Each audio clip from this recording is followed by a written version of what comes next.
Hello everyone, welcome to my channel.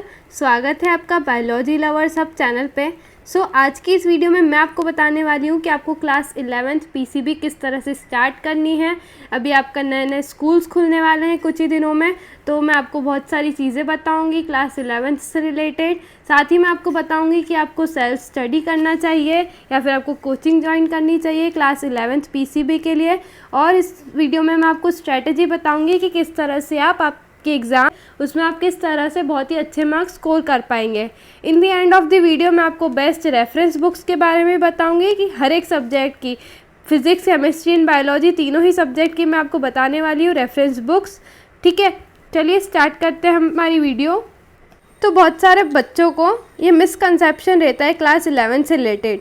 उनको ऐसा लगता है कि क्लास 11 जो है वो इम्पॉर्टेंट नहीं है, जैसे कि क्लास 10th और 12th जो कि बोर्ड एग्ज़ाम होती है वही इम्पॉर्टेंट है। पर ऐसा नहीं है, क्लास 11 भी इम्पॉर्टेंट होती है, क्योंकि यहाँ से आपका बेस तैयार होता है। आप नया नया सब्जेक्ट लेते हैं और आपको उस सब्जेक्ट के बारे में बहुत ही कम नॉलेज होती है, स्पेशली कॉमर्स वाले स्टूडेंट्स के लिए, क्योंकि कॉमर्स बिल्कुल ही नया सब्जेक्ट है। हम 10th तक कॉमर्स को नहीं पढ़ते हैं।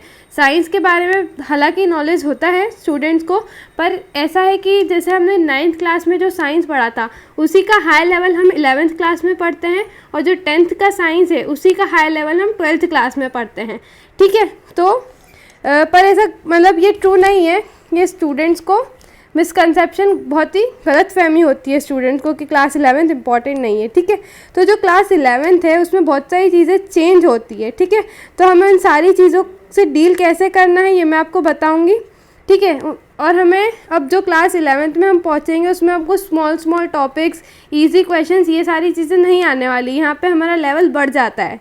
ठीक है, और आपको क्लास 11 से ही डिसाइड कर लेना है कि आपको आगे क्या अपना करियर किस सब्जेक्ट में बनाना है। अगर आपको बायोलॉजी में इंटरेस्ट है तो आपको बायोलॉजी सब्जेक्ट लेना चाहिए।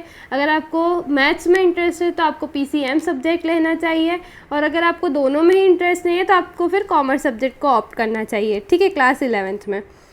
और अभी से ही आपको डिसाइड कर लेना है कि आगे आपको कौन सी कॉम्पिटिटिव एग्ज़ाम देनी है, जेई देनी है, एनडीए देनी है, नीट देनी है, एम्स देनी है, एक्सेट्रा। बहुत सारी एग्ज़ाम्स होती हैं, आपको कौन सी देनी है ये भी आपको अभी ही सोच के रखना है। ठीक है, और उसी अकॉर्डिंग अपना सब्जेक्ट चूज़ करना है। ठीक है, ओके। ये अभी हम बात कर रहे हैं सब्जेक्ट चॉइस की। ठीक है, तो आपको बहुत ही सोच समझ के अपना सब्जेक्ट चूज़ करना है। ठीक है, अगर आपको क्लास 12th बोर्ड्स में बहुत ही अच्छे मार्क्स स्कोर करने हैं तो आपको क्लास 11 से ही मेहनत करनी स्टार्ट करनी पड़ेगी। ठीक है, तो ही आप क्लास 12th तक अच्छा स्कोर कर पाएंगे। ठीक है, अब सेकंड पॉइंट क्या है कि आपको एनसीईआरटी पे बहुत ही ज़्यादा फोकस करना है। मुझे पता है अगर आप एनसीईआरटी पढ़ेंगे तो आपको थोड़ी बोरिंग लग सकती है, पर आपको एनसीईआरटी पे ही ज़्यादा फोकस करना है। अगर आप मतलब एटलीस्ट आपको एक बार तो एनसीईआरटी को पढ़ना है, फिर उसके बाद आप रेफरेंस बुक्स को पढ़ सकते हैं। ठीक है, स्पेशली बायोलॉजी में आपको एनसीईआरटी से बाहर जाना ही नहीं है, मेरी माने तो। ठीक है, और अगर आपको और भी अगर एक्स्ट्रा पढ़ना है तो आप रेफरेंस बुक्स पढ़ सकते हैं। ठीक है, इस वीडियो के एंड में मैं डिस्कस करूँगी कौन कौन सी रेफरेंस बुक्स बेस्ट है आपके लिए। ठीक है, और तीसरी बात, आपको डेली गोल्स सेट करने हैं। अगर आप सेल्फ स्टडी कर रहे हैं तो आपके लिए बहुत इंपॉर्टेंट पॉइंट्स है, आपको डेली का एक एक गोल रखना है। ऐसा कर सकते हैं कि आप आज इस बायोलॉजी का एक चैप्टर कंप्लीट करेंगे और दो आधे चैप्टर केमिस्ट्री और फिजिक्स के कंप्लीट करेंगे। ठीक है, इस तरह से अगर आप करेंगे तो आपका इंटरेस्ट भी बायोलॉजी में बना रहेगा और दूसरे सब्जेक्ट भी साथ ही कवर होते रहेंगे। ठीक है, ठीक है, और कोशिश करिए कि आप अपने खुद के सेल्फ नोट्स बनाएं। ठीक है, और अगर आप खुद के नोट्स नहीं बना सकते तो मैं आपको नोट्स प्रोवाइड करूँगी। ठीक है, आप मुझे बस कमेंट कर दीजिए कि आपको इस चैप्टर के नोट्स चाहिए, मैं जल्दी से जल्दी उसके नोट्स बना के आपको प्रोवाइड कर दूँगी। ठीक है, अब 5th पॉइंट क्या है, आपको रेफरेंस बुक्स कौन कौन सी प्रेफर करनी है। ठीक है, तो देखिए सबसे पहले हम बात करते हैं बायोलॉजी की। ठीक है, तो बायोलॉजी के लिए सबसे पहले आपको एनसीईआरटी पढ़नी है।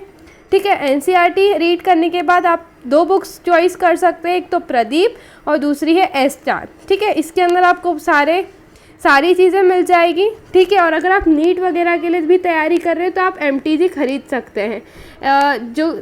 मतलब एक एमटीजी होती है जिसमें एमसीक्यूज़ होते हैं, प्रीवियस ईयर क्वेश्चन होते हैं, और एक एमटीजी आती है जिसको बोलते हैं NCERT at your finger tips. वो वाली बुक भी आप ले सकते हैं। ठीक है, पर अगर आप सिर्फ 11th की स्टडी कर रहे हैं, अभी नीट का नहीं सोचा आपने, तो आप प्रदीप और एस चांद से पढ़ सकते हैं। ठीक है, तो ये थी हमारी बुक्स बायोलॉजी की। अब हम बात कर लेते हैं केमिस्ट्री की। तो केमिस्ट्री में सबसे पहले आपको एनसीईआरटी पे फोकस करना है। एनसीईआरटी के बाद अगर आपको एक्स्ट्रा पढ़ना है तो आप प्रदीप पढ़ सकते हैं या फिर एमटीजी। ये वाली मैं बोल रही थी बायोलॉजी के लिए भी और फिजिक्स के लिए भी आप ये वाली बुक को प्रेफर कर सकते हैं। ठीक है, नाउ नेक्स्ट अब हम बात करते हैं फिजिक्स की। फिजिक्स के लिए भी आपको एनसीईआरटी पढ़नी है और दूसरी है प्रदीप। ठीक है, इसके लिए ज़्यादा ऑप्शन है आपके पास। प्रदीप भी बहुत अच्छी है। एस.एल. अरोरा, जो बच्चे नीट या फिर जेई के लिए पढ़ रहे हैं तो उनको ज़रूर एस.एल. अरोरा पढ़नी चाहिए। और एच.सी. वर्मा भी बहुत ही अच्छी लैंग्वेज लिख रखी है यहाँ पे एच.सी. वर्मा में फिजिक्स की, तो आप इस फिजिक्स की एच.सी. वर्मा भी पढ़ सकते हैं। ठीक है, तो और एक और बात मैं आपको बताना चाहती हूँ कि जैसे आपने सब कुछ पढ़ लिया, ठीक है, उसके बाद आपको क्या करना है, फ्लो चार्ट और माइंड मैप बनाने। ठीक है, क्योंकि जब आप एग्ज़ाम में पढ़ेंगे तो आपके पास इतना टाइम नहीं होगा कि आप हर एक चीज़ को डीप में पढ़ सकें। तो एक शॉर्ट ओवरव्यू मतलब आपको पूरे एक चैप्टर का तैयार करना है। जैसे कि हमारा बायोलॉजी का चैप्टर है एनिमल किंगडम, तो इस तरह से आपको फ्लो चार्ट बना लेना है ताकि आप जब रिविज़न करें तो आप आसानी से सारे टॉपिक्स को पढ़ लें और आपका अच्छे से रिविज़न हो पाए। ठीक है, और ये देखो दूसरे चैप्टर का यहाँ पे फ्लो चार्ट गिवन है। इस तरह से आप पढ़ के अपने फ्लो चार्ट बना सकते हैं या फिर आप इंटरनेट का भी यूज़ कर सकते हैं। सारे फ्लो चार्ट वहाँ पे अवेलेबल है। ठीक है, बस मैं आपको इतना ही बोलना चाहती हूँ कि बहुत मेहनत कीजिए। क्लास 11th को आप लाइटली मत लीजिए क्योंकि बहुत ही इंपॉर्टेंट क्लास होती है। बहुत बच्चे इसे लाइटली लेते हैं तो उन्हें अच्छे मार्क्स नहीं आते हैं, पर जो बच्चे अच्छे पढ़ते हैं वो बहुत ही अच्छा स्कोर करते हैं 11th में भी, और 11th में अगर उनके अच्छे नंबर आ गए तो वो 12th भी आसानी से कवर कर लेते हैं। ठीक है, तो आई होप आपको ये वीडियो हेल्पफुल लगी होगी, आपको कुछ वैल्यू मिली होगी इस वीडियो से। अगर आपको ये चैनल अच्छा लगा तो जल्दी से सब्सक्राइब कर दीजिए और नोट्स के लिए मुझे ज़रूर कमेंट कीजिएगा। Okay, thank you.